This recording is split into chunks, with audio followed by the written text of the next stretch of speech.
요한복음 11장 38절에서 44절까지입니다.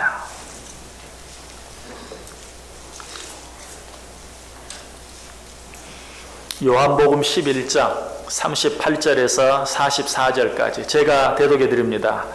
이에 예수께서 다시 속으로 비통히 여기시며 무덤에 가시니 무덤이 굴이라 돌로 막았거늘 예수께서 이르시되 돌을 옮겨 놓으라 하시니 그 죽은 자의 누이 마르다가 이르되 주여 죽은 지가 나흘이 되었음에 벌써 냄새가 나나이다. 예수께서 이르시되 내 말이 내가 믿으면 하나님의 영광을 보리라 하지 아니하였느냐 하시니 돌을 옮겨 놓으니 예수께서 눈을 들어 우러러 보시고 이르시되 아버지여 내 말을 들으신 것을 감사하나이다. 항상 내 말을 들으시는 줄을 내가 알았나이다. 그러나 이 말씀 하옵는 것은 둘러선 무리를 위함이니 곧 아버지께서 나를 보내신 것을 그들로 믿게 하려 함이니이다. 이 말씀을 하시고 큰 소리로 나사로야 나오라 부르시니 죽은 자가 수족을 배로 동인 채로 나오는데 그 얼굴은 수건에 쌓였더라. 예수께서 이르시되 풀어놓아 다니게 하라 하시니라. 아멘. 우리 옆 사람들과 한번 인사하겠습니다. 참 잘 오셨습니다. 큰 은혜 받으시기 바랍니다. 여러분 정말 잘 오셨습니다. 오늘도 여러분을 위해서 예비된 하나님의 큰 은혜가 여러분 모두에게 임하시기를 주님의 이름으로 간절히 축복합니다. 우리 어떤 말씀들 생각해 보았습니까? 예수님께서는 무슨 일을 하실 때 자기가 원하는 때에 무슨 일을 하시는 것이 아니라 자기를 보내신 아버지 하나님께서 원하시는 때에 무슨 일을 하셨다는 것 우리가 생각해 보았습니다. 그래서 예수님께서 그렇게 사랑하셨던 나사로가 병들어 죽어가고 있다는 말씀을 듣고도 즉시 달려가지 아니하고 아직 아버지의 때가 되지 아니었다고 하시면서 이틀이나 지체하셨던 그런 모습, 그런 중에 어때요? 나사로는 결국 죽고 만 것을 우리가 보게 됩니다. 그런데 나사로가 죽고 난 후에 예수님께서 뭐라고 말하십니까? 이제 아버지의 때가 되었다. 그러니 나사로가 있는 베다니로 가자라고 제자들에게 말씀하시는 것을 보게 돼요. 그러자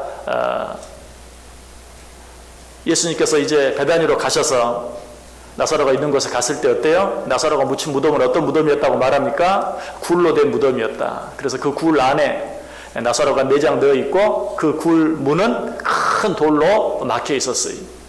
그 앞에서 슬퍼하고 있는 마르다에게 예수님께서 뭐라고 말합니까? 저 돌을 옮겨 놓으라.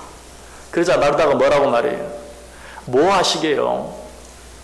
나사로는 이미 죽어서 매장이 되었고 죽은 지 나흘이나 되어서 저 돌문을 열면 썩은 냄새가 풍겨 나올 것입니다. 뭐 하시려고 이제서 오셔서 그 돌문을 옮겨 놓으라고 하십니까? 라고 말합니다.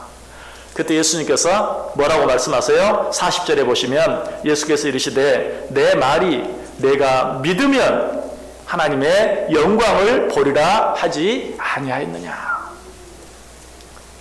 묻지 말고 네가 믿고 따르면 하나님의 영광을 볼 것이다.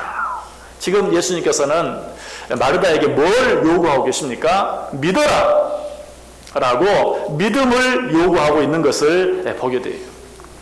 어떻게 보면 그냥 무조건 믿으라 라는 그런 말씀처럼 들릴지도 몰라요. 그러나 자세히 보면 무조건 믿어라 그런 말씀이 아니, 예수님께서는 우리들이 일반적으로 생각하는 것과 순서를 조금 바꾸어서 말씀하고 계시는 것 뿐이, 우리는 일반적으로 어떻게 생각합니까? 보면 믿을 것이다. 보면 믿을 것이다. 이것이 우리들이 일반적으로 생각하는 것이. 그래서 우리는 늘 하나님께 뭐라고 요구합니까? 한 번만 보여주십시오. 그러면 믿겠나이다.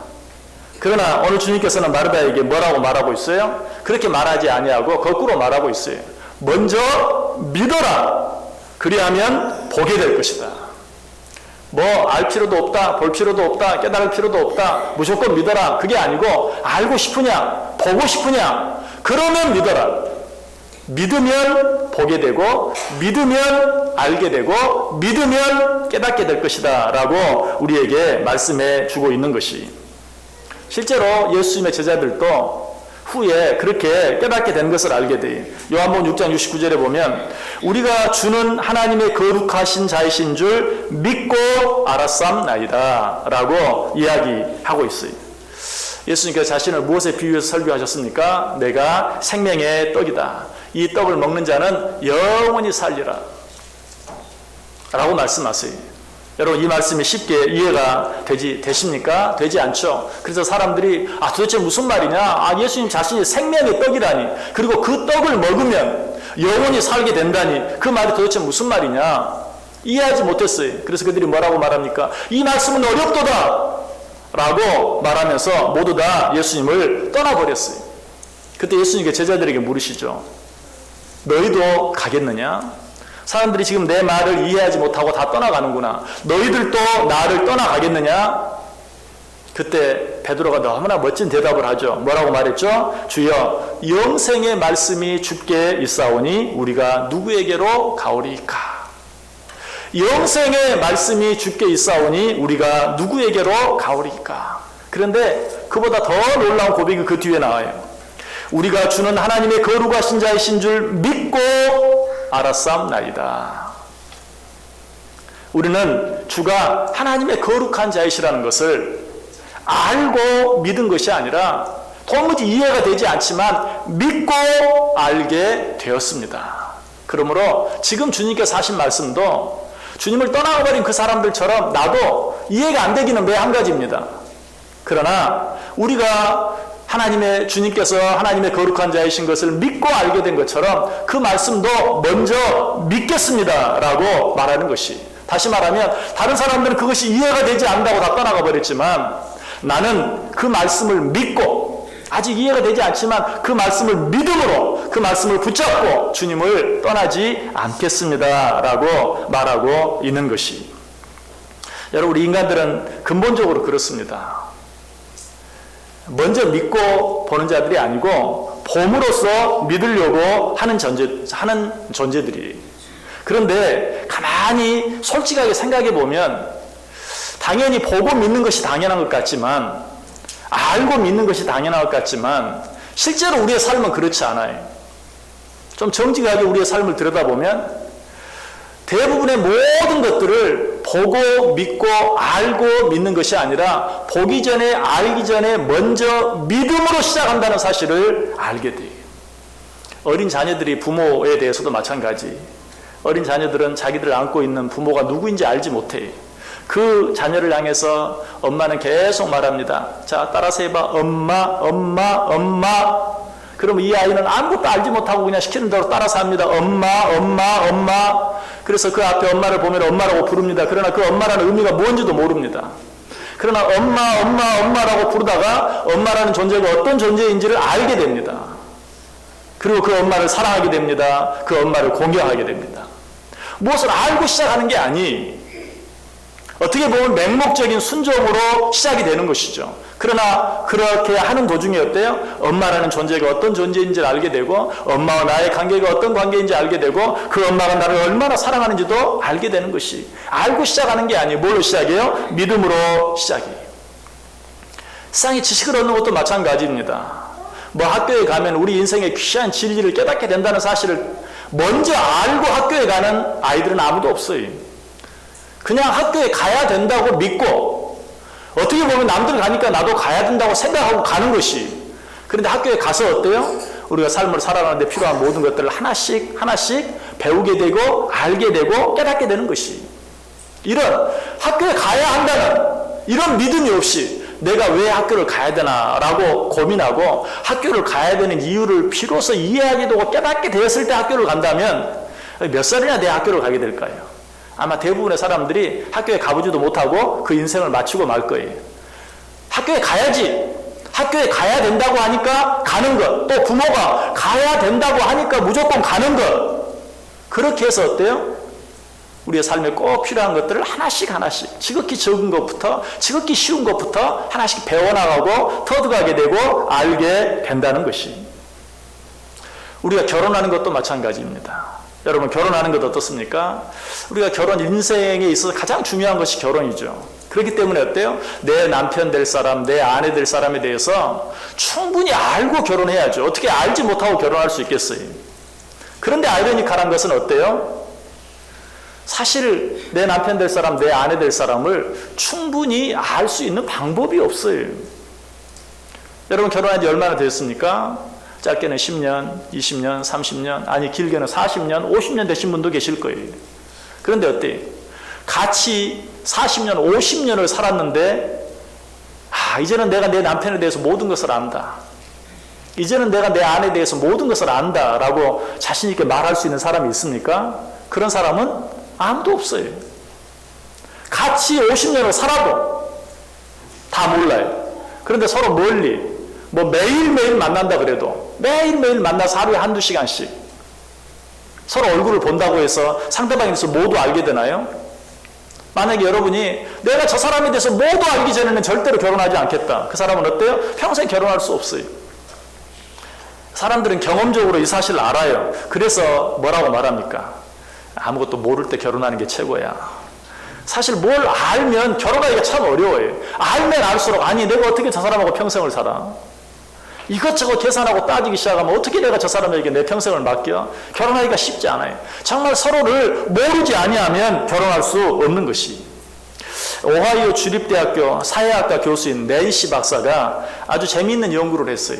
그것이 어떤 연구였냐면 사람들이 청춘 남녀가 결혼하기 전에 동거 생활을 하는 것이 결혼에 미치는 영향에 대해서 연구를 했어요. 그래서 그 결과에 미국에서 아주 유명한 세븐틴이라는 이 티네이저들 젊은 아이들이 많이 보는 그런 잡지에 기고가 되었는데 그 결과는 어떤가? 결혼하기 전에 동거 생활을 하는 쌍들이 조정과 행복과 존경에 더 많은 문제점들을 가지고 있다. 또한 그들은 돈, 친구 및 성에 대하여 더 많이 다툰다. 뿐만 아니라 결혼하기 전에 동거 생활을 한 쌍이 그렇지 않은 쌍보다 더 자주 모든 분야에서 의견 차이를 보인다. 서로를 더 잘 알기 위해서 소위 한때 그런 말이 유행했죠. 시험 결혼. 살아보고 아까 제가 말씀드린 것처럼 어떻게 하루에 한두 시간씩 서로 이렇게 만나는 것으로 그 사람을 다 알 수 있겠냐. 살아봐야 알지. 그래서 아주 합리적으로 살아보겠다. 그렇게 해야 정말 어떤 남자가 내게 더 맞는지 어떤 여자가 내게 더 맞는지 바로 알 수 있고 올바른 선택을 할 수 있지 않겠느냐. 그러나 이 낸시 박사가 한 실험 결과는 어때요? 동거 생활을 하고 결혼한 부부가 그렇지 않은 부부보다 훨씬 더 행복하지 못하고 훨씬 더 문제가 많고 훨씬 더 많이 다툰다는 그런 결론을 얻게 된 것이. 그런데 놀라운 것은 뭔가? 이 연구를 하게 된 목적이 뭐였는가? 이 낸시 박사는 실험 결혼, 시험 결혼에 찬성하는 사람이었어요. 그래서 이 박사님이 이 연구를 하기 시작한 것이 내가 이 실험을 통해서 이 결혼 전 동거 생활을 하는 것, 소위 실험 결혼이 결혼에 유익하다는 것을 증명하기 위해서 이 실험을 시작한 거예요. 근데 실험을 해보니까 정작 결과는 아니, 반대예요. 실험 결혼을 해보는 것, 함께 살아보는 것, 이것이 결혼 생활에 결코 좋은 영향을 미치지 못하고 더 행복하지 못하고 오히려 더 많은 문제점과 더 많은 다툼을 가져오게 된다는 결론을 얻고, 그리고 그 결론, 자기가 처음 의도했던 것과는 정반대의 결론을 이 세븐틴이라는 잡지에 기고하게 되었다는 사실이. 이게 뭘 가르쳐 줍니까? 사람과 사람이 살아가는데도 서로가 서로에 대해서 얼마나 아느냐 하는 것보다는 서로가 서로를 얼마나 신뢰하느냐 하는 것이 보다 더 중요하다는 사실이. 결혼은 아무리 중요해도 육신적인 일이에요. 그런데 이 육신적인 일에도 눈에 보이는 어떤 것보다도 눈에 보이지 않는 것, 눈으로 보고 아는 것보다도 보지 못하지만 신뢰할 수 있는 마음, 믿음, 이것이 더 중요하다면 하물며 영적인 일, 우리가 신앙생활 하는 일은 얼마나 더 그러겠어요. 눈에 보이는 삶도 눈에 보이는 것보다 보이지 않는 것이 더 중요한데, 무엇을 확실히 아는 것보다도 서로 믿고 신뢰하는 것이 더 중요한데, 영적인 것, 하나님을 믿고 살아가는 이 신앙생활에 있어서는 얼마나 더 눈에 보이는 것보다 보이지 않지만 믿음으로 따르고 순종하는 것, 그것이 얼마나 더 중요하겠는가. 또 사람과 사람 사이에도, 사람과 사람은 어때요? 서로 보잖아요. 서로 만질 수 있잖아요. 이처럼 서로 보고 만질 수 있는 사람과 사람 사이에도 눈에 보이는 어떤 것보다 눈에 보이지 않는 것, 눈으로 확인할 수 있는 무엇보다도 눈에 보이지 않는 어떤 신뢰하는 마음, 믿음이 더 중요하다면 하나님과 우리 사이는 얼마나 더 그러하겠는가. 사람 사이에도 믿음이 필요한데 하물며 눈에 보이지 않는 하나님과 우리 사이에는 어때요? 얼마나 더 믿음이 필요하겠어요. 눈에 보이는 사람 사이도 믿음이 없이는 유지가 되지 않는다면 눈에 보이지 않는 하나님과 우리 사이는 더 말할 필요가 없어요. 전적인 믿음이 있지 아니하면, 먼저 믿는 마음, 먼저 믿는 믿음이 있지 아니하고는 하나님과 우리 사이에 아무것도 우리가 기대할 것이 없는 것이. 그래서 예수님께서는 우리에게 여러 가지 많은 말씀들을 하시면서 그 말씀 끝에 이제 이해가 되었느냐? 라고 한 번도 묻지 않으셨어요.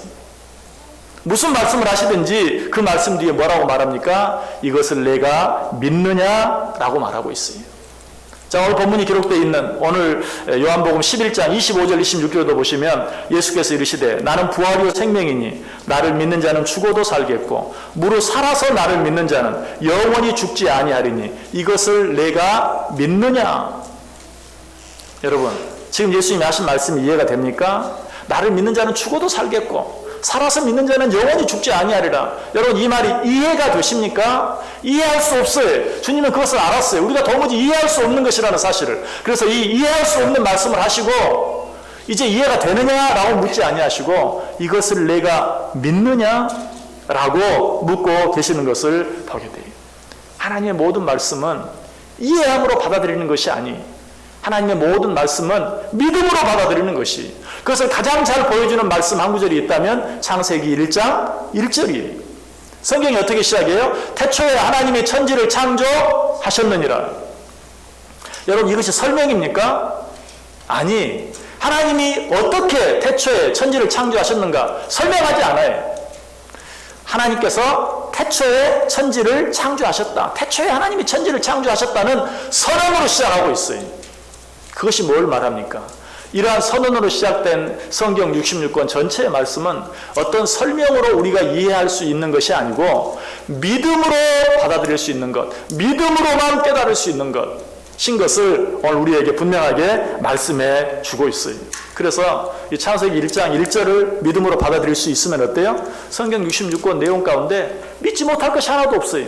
태초에 하나님이 천지를 창조하셨느니라. 믿으십니까? 여러분, 이 사실을 믿는다면 그 이후에 나오는 어떤 내용도 못 믿을 게 하나도 없어요. 예수님께서 죽은 지 나흘이나 되어서 썩어 냄새가 나는 나사로를 살린 사건, 그건 아무것도 아니에요. 정말 태초에 하나님의 천지를 창조하셨다면, 그 사실을 내가 믿는다면 이제 그 이후에 나오는 모든 내용은 그 어떤 것도 문제가 되지 않아요. 이처럼 우리가 신앙생활 하는 데는 알고 이해하는 것보다 믿음이 먼저 요구되어진다는 사실이에요. 성경은 우리의 이해를 요구하는 책이 아니라 우리의 믿음을 요구하는 책이에요. 실제로 성경에 나타난 위대한 믿음의 선배들도 하나님의 모든 말씀들을 이해함으로 받아들이는 것이 아니라 믿음으로 말미암아 알게 되었다, 믿음으로 말미암아 깨닫게 되었다라고 고백해요. 히브리서 11장 믿음장 3절에서 믿음으로 모든 세계가 하나님의 말씀으로 지어진 줄을 우리가 아나니 보이는 것은 나타난 것으로 말미암아 된 것이 아니니라. 이 세상 모든 만물이 하나님의 뜻에 말미암아, 하나님의 말씀으로 말미암아 지어진 것을 무엇으로 알게 되었다? 믿음으로 알게 되었다라고 이야기하고 있어요. 고린도전서 2장 9절에도 말합니다. 기록된 바 하나님이 자기를 사랑하는 자들을 위하여 예비하신 모든 것을 눈으로 보지 못하고 귀로 듣지 못하고 사람의 마음으로 생각하지도 못하였다 함과 같으니라. 하나님께서 당신께서 사랑하시는 자녀들을 위하여 만들어 놓으신 것, 하나님께서 당신께서 사랑하는 자녀들을 위하여 준비해 놓으신 것들을 눈으로 볼 수 없게, 귀로 들을 수 없게 만들어 놓으셨다. 왜 그러셨을까? 눈으로 보이게 하면 정말 좋을 텐데 왜 그러셨을까요? 로마서 8장 24절에 그 답이 나와 있어요. 우리가 소망으로 구원을 얻었음에 보이는 소망이 소망이 아니니 보는 것을 누가 바라리요. 우리를 위해서 하나님께서 예비하신 것들을 눈에 보이지 않고 귀에 들리지 않게 하심으로 오히려 우리로 하여금 어떻게 소망 중에 기뻐하며 살게 하기 위해서 하나님이 그렇게 하셨다라고 말하고 있어요. 사실 보기만 하면 확실할 것 같은데 보고 나면 그것으로 끝이. 오히려 보지 못하고 듣지 못하는 것을 소망 중에 믿음으로 붙잡고 살아가는 것, 그것이 진정으로 가치 있는 것이. 그것만이 영원한 것이. 그래서 우리 주님께서는 당신의 사랑하는 자들을 위하여 준비하신 것들을 보이지 않게 하시고 들리지 않게 하심으로 우리로 하여금 어떻게 소망 중에 기뻐하며 살게 하기 위해서 하나님이 그렇게 하셨다라고 말하고 있습니다. 그래서 히브리서 11장 6절에서는 결론적으로 이렇게 말합니다. 믿음이 없이는 하나님을 기쁘시게 하지 못하나니 하나님께 나아가는 자는 반드시 그가 계신 것과 또한 그가 자기를 찾는 자들에게 상 주시는 이심을 믿어야 할지니라. 믿음이 없이는 하나님을 기쁘시게 하지 못한다. 하나님을 기쁘시게 하지 못하면 우리가 그 하나님께 기대할 수 있는 것도 아무것도 없어요. 믿음이 있는 자만 하나님을 기쁘시게 할 수 있다. 하나님을 기쁘시게 할 때만 비로소 우리는 어때요? 하나님께서 우리를 위해 예비하신 것들을 얻을 수 있고 누리며 살아갈 수 있게 된다는 것이. 오늘 예수님께서도 같은 말씀을 하세요. 내가 믿으면 하나님의 영광을 보리라. 여러분, 하나님께서 우리에게 말씀하시는 모든 것들 믿음으로 말미암아 하나님께서 왜 그런 말씀을 우리에게 하셨는지, 하나님께서 우리에게 하시는 모든 요구들에 대해서 먼저 믿음으로 말미암아 하나님께서 왜 그런 것들을 나에게 요구하셨는지 깨달을 수 있는, 그리고 그것들을 받아 누리며 살아갈 수 있는 은혜, 축복이 여러분들에게 넘치기를 간절히 소원합니다. 여러분, 오늘 본문 가운데는 그렇다면 우리가 무엇을 알기 전에 먼저 믿어야 한다. 이 사실과 더불어서 또 한 가지 우리들이 먼저 해야 할 일이 있음을 가르쳐주고 있어요. 우리가 정말 바로 신앙생활을 하기 위해서는 무엇보다 먼저 믿어야 한다 하는 것과 더불어서 또 한 가지 우리가 먼저 해야 할 것이 있다. 그것이 무엇입니까? 41절 보세요. 돌을 옮겨 놓으니 예수께서 눈을 들어 우러러보시고 이르시되 아버지여 내 말을 들으신 것을 감사하나이다. 그건 뭡니까? 우리가 먼저 믿는 것과 더불어서 또 한 가지 먼저 해야 할 일이 뭐예요? 감사하는 것이. 자, 오늘 주님께서 언제 어떻게 감사하고 있는지 보세요.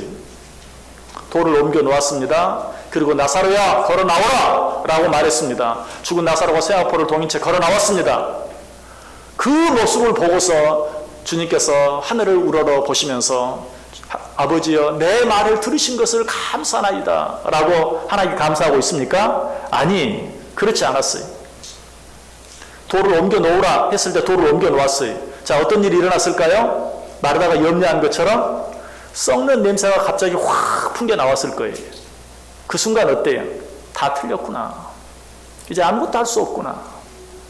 혹시나 했는데, 아니 저렇게 썩어서 냄새까지 나는데 아무것도 할 수 없다고 생각되는 너무나 절망적인, 아마 그 냄새를 예수님과 더불어 있던 모든 사람들이 함께 맡고 정말 다 실망하고 낙심하고 말았을 거예요. 아니 예수님에 대한 원망과 불평이 더 커졌을 거예요. 그 순간에 주님께서는 하늘을 우러러 뭐라고 말씀하십니까? 아버지여 내 말을 들으신 것을 감사하나이다.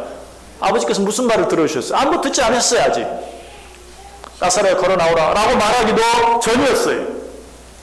그가 지금 드리는 감사는 너무나 불가능한, 아니 어떻게 하나님이 이렇게까지 만들어 놓으실 수가 있습니까? 최소한 시체라도 부패하지 않도록 좀 그 나흘 동안이나마 좀 보관을 잘 해주셔야 내가 뭔가 할 힘이 나지. 아니 이렇게 썩어 냄새가 나도록 내버려 두시니 내가 할 수 있는 게 뭡니까? 절망할 수밖에 없지만 그런 가운데 어떻게 먼저 감사해요.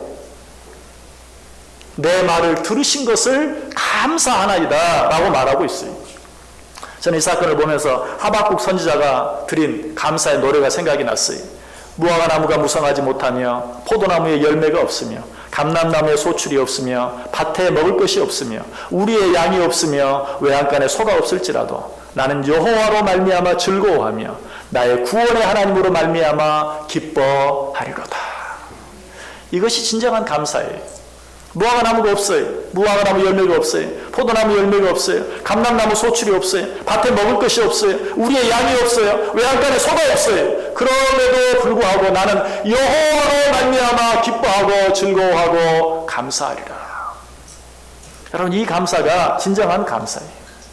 여러분, 신앙생활 기쁘게 하기를 원하세요? 이런 감사가 있을 때만 우리는 항상 기뻐하며 살 수 있어요. 그저 눈에 보이는 것들로만 무엇을 확인하려고 하면 우리가 감사하고 기뻐하며 살 수 있는 시간은 아주 적을 수밖에 없는 것이. 오늘 본문을 보면서도 우리는 예수님께서 죽은 나사로를 살리셨다, 이것만 봐요.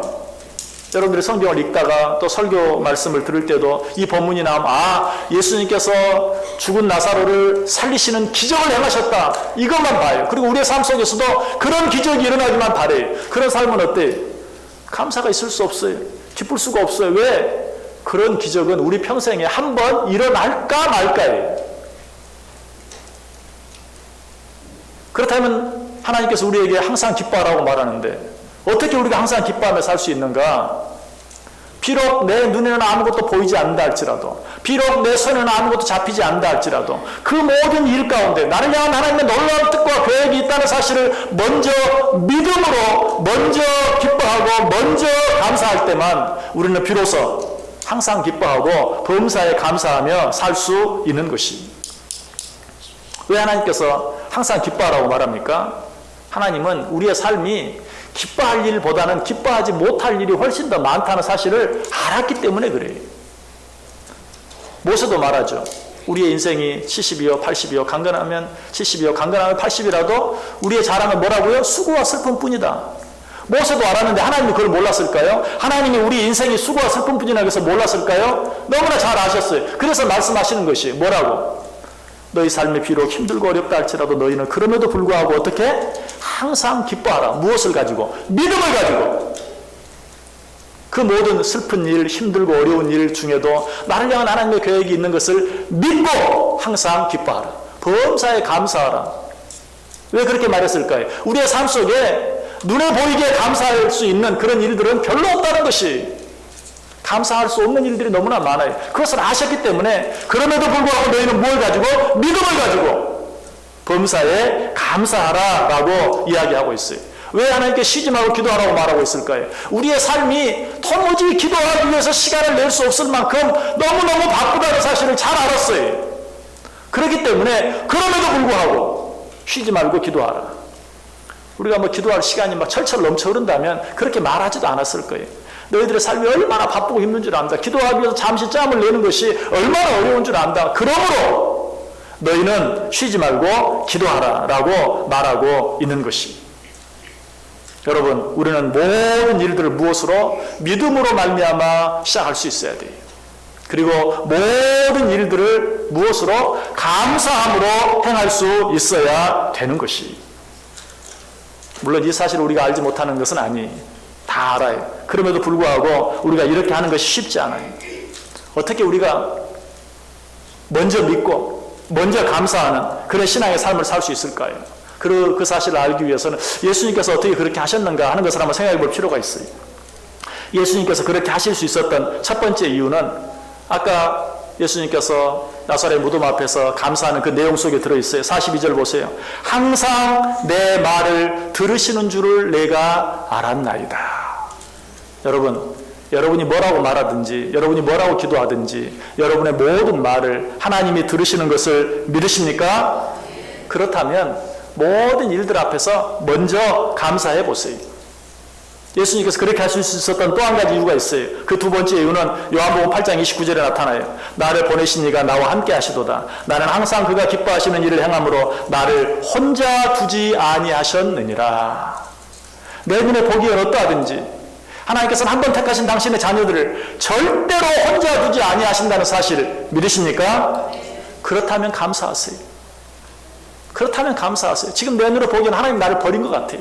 하나님이 나와 함께 하지 않는 것 같아요. 그러나 주님께서는 아버지께서 나를 이 세상에 보내시고 나를 단 한 번도 혼자 두지 아니하신 것을 내가 믿나이다 라고 하며 하나님께 감사하고 있어요. 이거 주님께서 우리에게 가르쳐주신 믿음이요 감사예요. 우리도 이런 믿음을 가지고 나 혼자인 것 같은 때에도 누구의 시처럼 하나님께서 오히려 나를 지금 업고 가시는구나 라고 생각하시면서 그 하나님께 감사할 수 있어야 된다는 사실이. 더 놀라운 사실은 하나님께 무엇을 말하면 하나님이 다 들어주시는 우리 주님 분명히 그렇게 고백하죠. 내 말을 다 들으시는 줄을 믿나이다. 그 주님께서 어때요? 우리를 위해 기도하고 계신다는 사실이. 히브리서 7장 25절에 그러므로 자기를 힘입어 하나님께 나아가는 자들을 온전히 구원하실 수 있으니 이는 그가 항상 살아계셔서 그를 위하여 간구하심이라. 하나님께 무엇을 말하면 그것을 다 들어주시는 분, 우리 주님께서 지금도 나를 위하여 기도하고 계신다는 사실이, 이 사실을 믿고 어때요? 지금 내 눈앞에 어떤 형편이 있든지 어떤 일이 있든지 우리는 그 모든 일들 앞에서 먼저 감사할 수 있어야 돼요. 저는 오늘 먼저 해야 될 두 가지에 대해서 말씀드렸습니다. 첫 번째는 뭡니까? 먼저 믿으라. 두 번째는 뭡니까? 먼저 감사하라. 오늘 제가 왜 이 말씀을 드립니까? 사실 오늘 여러분 요한복음 우리가 지금 계속 생각해 오다가 중간에 몇 절 잠깐 뛰어넘은 것 기억하시죠? 계속 하지 않은 중간에 잠깐 뛰어넘었어요. 왜 중간에 몇 절을 뛰어넘고 오늘 이 말씀을 먼저 생각하는가? 다음 주일이 추수감사주일이, 추수감사주일을 앞에 두고 우리가 하나님 앞에 어떤 마음, 어떤 믿음을 가지고 이 추수감사주일을 보내야 될 것인가? 오늘 우리가 생각한 이 두 가지 마음을 가지고 추수감사주일을 준비하고 추수감사주일을 보내야 돼요. 첫 번째 어떻게? 먼저 믿음으로. 두 번째 어떻게? 먼저 감사함으로. 추수감사주일을 맞으면서 하나님, 올해는 정말 힘들었어요. 올해는 정말 힘들었어요. 하나님 감사하라고 하는데 추수감사주일이 또 당하긴 했는데 정말 눈 씻고 찾아봐도 감사할 일이 없습니다. 내 인생의 가장 힘든 한 해였습니다. 혹 이렇게 생각되는 분 계십니까? 먼저 믿으시기 바랍니다. 무엇을? 여전히 하나님은 나를 사랑해 계시고 여전히 하나님께서 나와 함께 하신다는 사실을. 그리고 어떻게 해야 합니까? 먼저 감사할 수 있어야 돼요. 누구처럼? 하박국 선지자처럼. 포도나무에 열매가 없고 무화과나무에 소출이 없고 우리의 소가 없고 양이 없다 할지라도 나는 누구로 말미암아? 여전히 나와 함께 하시는 여호와 하나님으로 말미암아 기뻐하고 즐거워하겠습니다. 먼저 감사할 수 있어야 돼요. 그러면 어떻게 됩니까? 오늘 본문이 뭐라고 말해요? 내가 믿으면 하나님의 영광을 보리라. 내가 믿으면 하나님의 영광을 보리라. 하나님, 도무지 믿을래야 믿을 수가 없습니다. 이 상황이. 하나님이 나를 사랑하신다는 것을 믿을 수가 없고 하나님이 나와 함께 하신다는 것을 믿을 수가 없습니다. 도무지 이런 상황 속에서는 감사할 수 없습니다. 마르다가 그렇게 말했어요. 썩어서 냄새가 납니다. 그런 마르다를 향해 예수님이 말해요. 염려하지 마라. 네가 믿으면 하나님의 영광을 보리라. 여러분, 우리의 상황이 어떠하든지 우리는 또 한 번 맞는 이 추수감사제를 통해서 하나님 앞에 먼저 믿음으로 감사할 수 있어야 돼요. 어떻게 감사하라고 이야기합니까? 신명기 16장 16절에 보면 너희 가운데 모든 남자는 1년에 3번 곧 무교절과 77절과 초막절에 내 하나님 여호와께서 택하신 곳에서 여호와를 배웁되 빈손으로 여호와를 배웁지 말고 각 사람이 내 하나님 여호와께서 주신 복을 따라 그 힘대로 드릴지니라. 어떻게 감사할 수 있을까요? 어떻게 설교가 고상하게 나가다가 어떻게 또 물질 쪽으로 흘러가는가? 제가 여러분 지금 설교하면서 보니까요, 아까까지만 해도 아멘을 상당히 많이 하는데 눈치가 조금 이상한 곳으로 가니까 아멘 소리가 탁 줄어드는 걸 제가 느꼈어요. 여러분, 어떻게 우리가 하나님 앞에 감사할 수 있습니까? 여러분, 육신을 가진 우리는 예수님께서 우리에게 가르쳐 주신 그대로 내 물질이 있는 곳에 내 마음이 있다. 내 보물이 있는 그곳에 내 마음이 있다. 어쩔 수 없어요. 우리가 하나님 앞에 마음과 뜻과 정성을 다해 우리가 세상에서 그렇게 귀하게 여기는 물질을 정성을 다해서 아버지께 드림으로 말미암아 우리는 하나님께 감사할 수 있어요. 우리가 육신을 가지고 살아가는 가운데는 다른 방법이 없어요. 그래서 성경이 이야기, 너희는 1년 3차 절기마다 내게 나오라. 그런데 빈손 들고 나오지 말라. 하나님이 무엇이 필요해서가 아니라 하나님은 아세요. 육신을 가진 우리가 가장 귀하게 여기는 물질을 통해서 하나님 앞에 감사할 수 있다는 사실을 알기 때문에 하나님께서 너희에게 주신 복을 따라 너희가 힘대로 하나님께 감사의 예물을 드리며 내게 나오라 라고 말씀하고 있어요. 그런데 이 부분은 아무리 설명해도 잘 이해를 못하는 것 같아요. 얼마나 해야, 어느 정도 해야 정말 우리가 하나님 앞에 감사의 표현이 될까? 참 가르치기도 어렵고 이해하기도 어렵고, 여러분들 얼마나 드려야 내가 최선을 다했다라고 말할 수 있을까요? 정말 어려운 이야기지만 내가 내 수입의 전부를 하나님께 드렸다면 그것은 내가 최선을 다해서 힘에 지나도록 하나님께 드렸다라고 말할 수 있어요. 성경에 그런 예가 나오죠. 그 예가 어떤 예입니까? 과부의 두 렙돈. 여러분, 이 말씀을 오해하면 안 돼요. 우리는 과부의 두 렙돈을 아주 적더라도 정성만 해서 드리면 이라고 생각해요. 그러나 여러분 그렇지 않아요. 과부의 두 렙돈은 뭐라고 성경이 말합니까? 그의 생활비 전부를 드렸느니라. 우리가 어떻게 하면 최선을 다해서 하나님 앞에 감사했다고 말할 수 있을까요? 내가 내 한 달 생활비 전부를 드렸다면 최선을 다했다고 말할 수 있어요. 혹 그렇게는 하지 못한다 할지라도 내가 정말 내 힘을 다하여 하나님께 드렸다. 어느 정도 하면 그렇게 말할 수 있을까요? 내 생활비 전부를 드린 것이 내가 최고의 것을 하나님께 드렸다면, 내 생활비의 절반 정도를 드릴 수 있다면 정말 내가 최선을 다했다고 말할 수 있을 것이. 그렇다면 정말 이 최고의 것, 최선의 것, 이것은 내가 다 행할 수 없다 할지라도 하나님 앞에 한 해를 감사하면서 내가 할 수 있는 최소의 것은 얼마나 될까요? 저는 그것이 우리가 하나님께 드리는 11조는 돼야 된다고 믿어요. 우리가 매달 드리는 11조만큼도 한 해를 감사하는 감사의 절기에 감사 예물을 드릴 수 없다면 그것은 최소의 것도 하나님께 드리지 못하는 것이다 라고 생각해요. 여러분, 이 말씀들을 어떻게 생각하십니까? 이런 공식이 이해가 되십니까? 어떻게 내 생활비 전부를 드릴 수 있는가? 아니, 어떻게 내 생활비 절반을 드릴 수 있는가? 아니, 11조 드렸는데 또 내가 10의 1조만큼을 드려야 그것이 최소의 것이라는, 그 정도는 드려야 한 해의 감사에 있어 최소의 감사가 된다는 사실, 여러분 이해가 되십니까? 이해가 잘 안 될 수 있어요. 그러나 분명히 이 시간에 이 이해가 되지 않는 일을 믿음으로 받을 수 있기를 원합니다. 아멘으로 받을 수 있기를 원합니다.